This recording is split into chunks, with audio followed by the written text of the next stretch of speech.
What's up, everybody? It's your boy Nick Met 2 here, giving you the March 3rd. Is it the 3rd?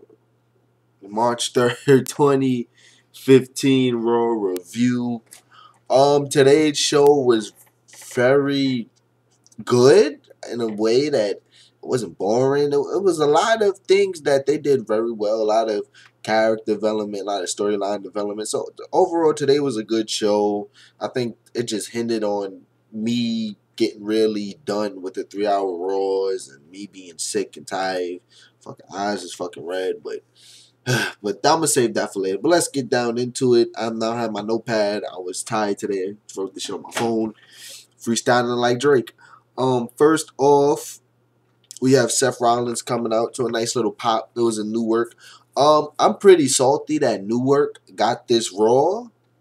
Because last year I attended the Raw. It was like the Raw 2. It was like the 2 Raws before Mania, and it was at the Barclays Center. But maybe because the Nets game played tonight, that they didn't have it there. But I wanted a fucking Raw before Mania. Shit.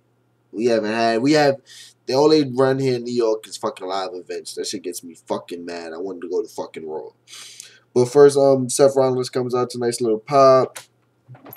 He starts going on, talking about Jon Stewart. And he has a good line about, even though you hate him, you pay to see him because he is that good.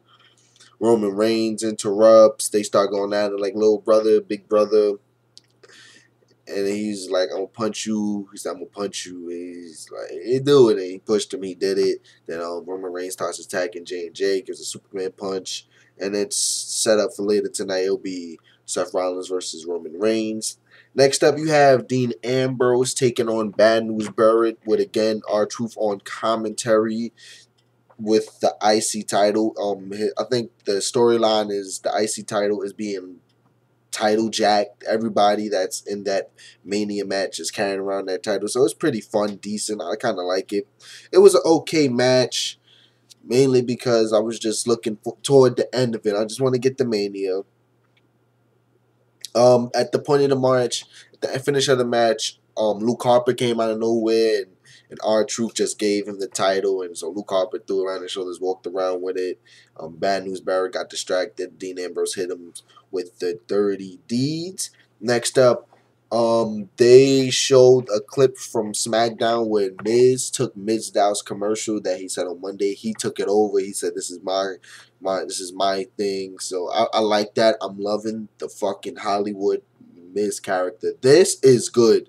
This run of Hollywood Miz, I think, is better than his run as WWE champion. This shit is really good. It's funny. And because it plays in that he really thinks that it is funny. He's doing an outstanding job as the Hollywood.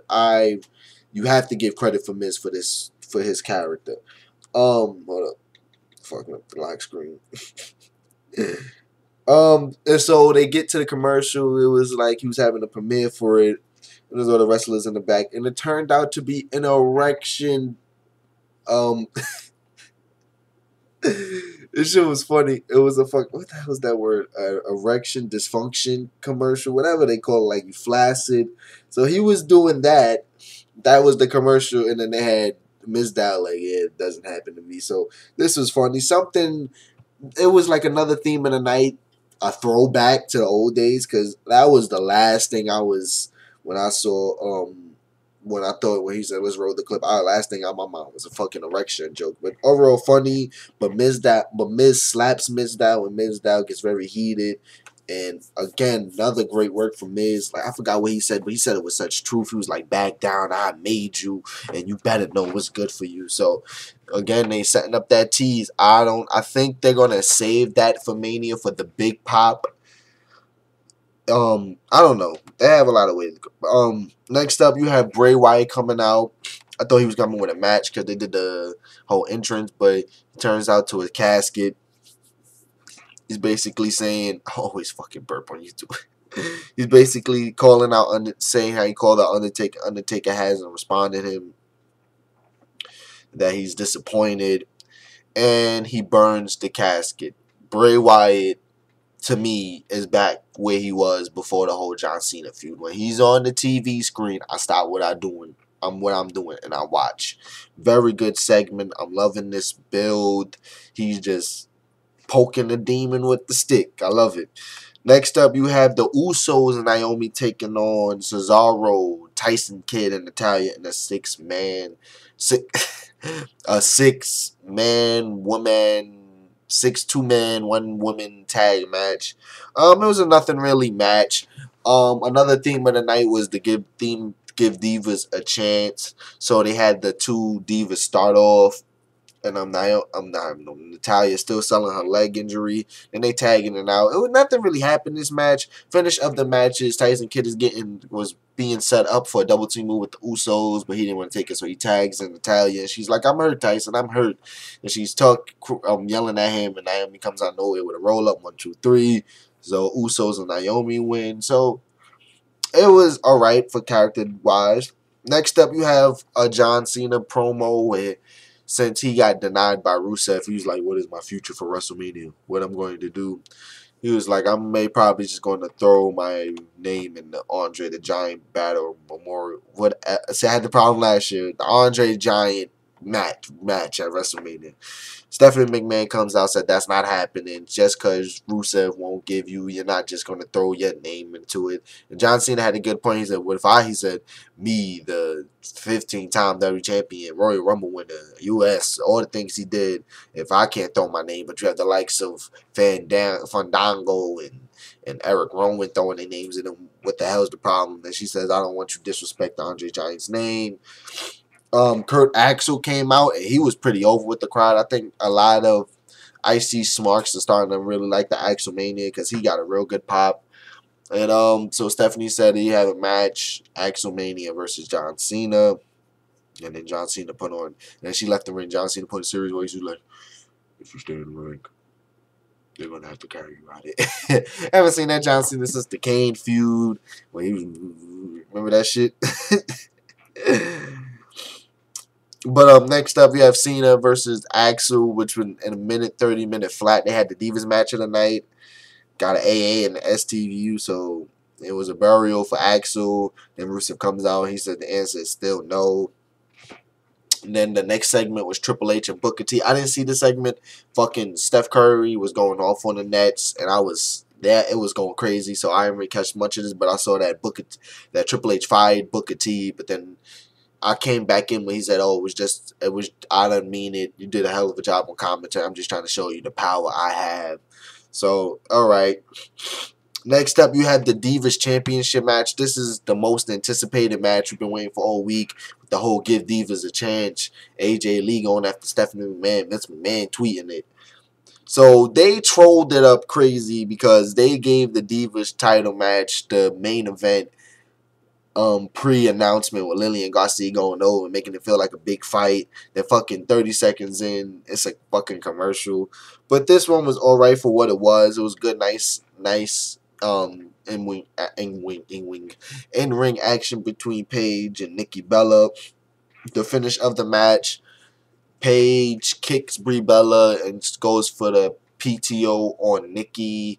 And while that's happening, Brie comes in and knocks over Paige, so it's a 2-on-1 attack until let's light it up. Ooh, my baby came back. She came running down that ring, started whipping some ass. So it's looking like we'll have AJ Lee and Paige taking on the Bella Twins at Mania. Good segment. I like this one. AJ Lee got a big pop. Then next up, you have the Daily Show with Seth Rollins. And before we get into it, this is pretty funny. Another theme of the night, throwback. This looked like something that I was growing up in fucking Stone Cold or The Rock or Triple H could have had it done. It just looks so nice having that the Daily News setup. And I don't watch the Daily News, but it just looks so fun. Him being on the desk and him having his own show. And Jon Stewart came out. Jon Stewart fucking cut an awesome promo, fucking better than most guys in the back. This was a really good segment. Loved it. Next up is Daniel Bryan taking on Luke Harper. It was a short match. Luke Harper, for the time being, worked on Daniel Bryan's neck. I think it was a botch at the end where Luke Harper just dumped Bryan on the mat. And Bryan just had to recover quickly, so he did a roll-up. He had Luke Harper with the yes lock for the W. Then after that, it was looking like fucking Looney Tunes. The belt was going. It looked like the hardcore championship 24/7 rules. The belt was just flying all over the place from the ring. I think Truth took it. Then Ambrose took it. Then Harper took it. Then Truth took it again. And I don't know, but no, I'm lying. Harper took it, and then Dolph Ziggler, he met him at the ring like the HBK, Sweet Chin Music, and then crazy thing is Daniel, but I don't know if he's been announced for it yet, but Daniel Bryan was out there while Dolph Ziggler was holding the belt. Alondra Blaze got announced for the Hall of Fame. A Paul Heyman promo that was heartfelt. He was red. I don't know if this was a shoot. I don't know if he was veering his own personal feelings to things into that promo, but this was like really like, oh shit, maybe this is not scripted. Talked about Ronda Rousey, and people don't know Brock Lesnar showed up to UFC yesterday after walking out on Raw. But then, good promo. Roman Reigns cuts out, and then it's the main event of the match. And by this time, I'm ready for fucking 11:10 to hit so I could get on with my life. These 3-hour Raws are just, they just drain you, man. Overall good match. The finish of the match, Roman Reigns was going for the spear. I'm sorry, y'all. And Randy Orton grabbed him. So Seth Rollins did a roll up for the 1, 2, 3. He actually got pinned. And then after that, they were celebrating, and Roman Reigns actually did a dive over the rope, which was pretty amazing. Speared Big Show. So, standing tall. But I give this episode of Raw a 7 out of 10. I really enjoyed it. Really good segments. The mid-card is being built up with the IC in the U.S. Really enjoyed today's show. Just damn, too fucking long. It's too long, man. But I'll see you guys next week. It's your boy Nick Met 2. Peace. Like, comment, subscribe. I'm tired, man. See y'all next week, Monday.